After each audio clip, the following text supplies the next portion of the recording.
And this is a Muslim home.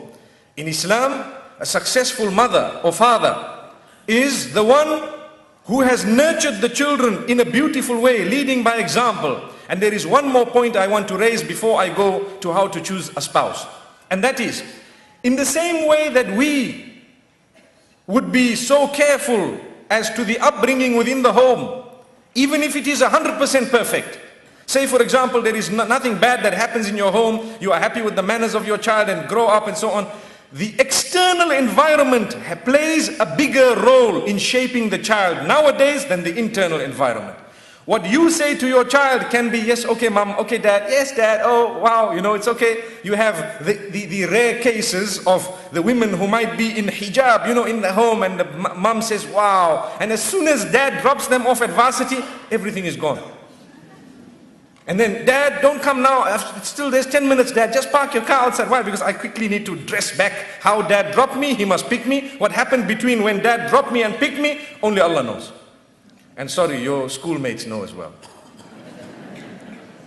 That is hypocrisy. So, in order to solve that, we need to know Islam tells us to guide our children as to the type of friends they should be having, with responsibility. Sometimes we're too busy at work. Oh dad, you know what?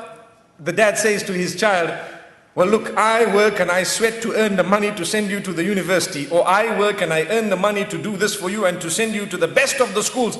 But dad, you don't even spend 1 minute with me through the day because you don't even have time for mom. Where are you going to have time for us? We're guilty of that. You know, a typical father, very busy man, comes home, he doesn't even greet properly. I hope this is not the case in KL. Remember, I'm fortunate that it's my first visit, so I cannot pinpoint to say this is a problem here. But I can tell you that it's a problem elsewhere, where typical dad comes back home and you know, he puts his bag, that's if he has one. Nowadays you just need a phone to move around with. And he puts it aside, and what happens, he will sit in front of the television and flick. The flicking is a male habit, if you know that. You flick, the news is there, you're not satisfied with it, you flick again. You know, is it because there was no female, you know, saying the news, or is it because you really are interested in the news? It happens sometimes. These type of things, flicking, and they are asking you, would you like to eat? Oh dad, welcome home, and so on, and you're just looking at the screen. You know, we would have loved it if there were little cameras where we could appear on the screen to attract dad's attention. Hello dad. But this is a home. Is that a Muslim home? If we are not going to be fragmented as a result, what do we expect? So a Muslim will not do that. You need to realize your responsibility. You went to work. I normally tell people to spend or to have one meal with your children a day is worth more than 10,000 US dollars, and that is a very minimum figure. Because you can sit, not only table manners, but at the same time talk, speak, let them open up. How was your day? Oh, and do not blast a child when they come up with some negativity, but teach them. Because if the child says, dad, today I met a few people, you know what? They're gay. I don't know why I'm raising this issue every time, but anyway, it's a problem of the age.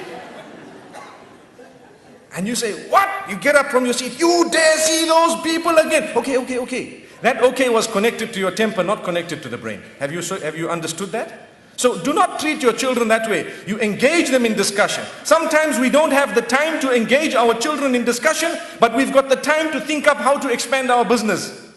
What's the point of a successful businessman? And yet his house is totally out of order. It would have been good if we had little tags for a little while saying, you know, like when you have a lift, they have a tag saying out of order. The next day it starts working. If families were like that, it would have been okay. Put a tag for a few days saying out of order, we're fixing it. But it does not work that way. You need to maintain it constantly. Constantly it needs to operate.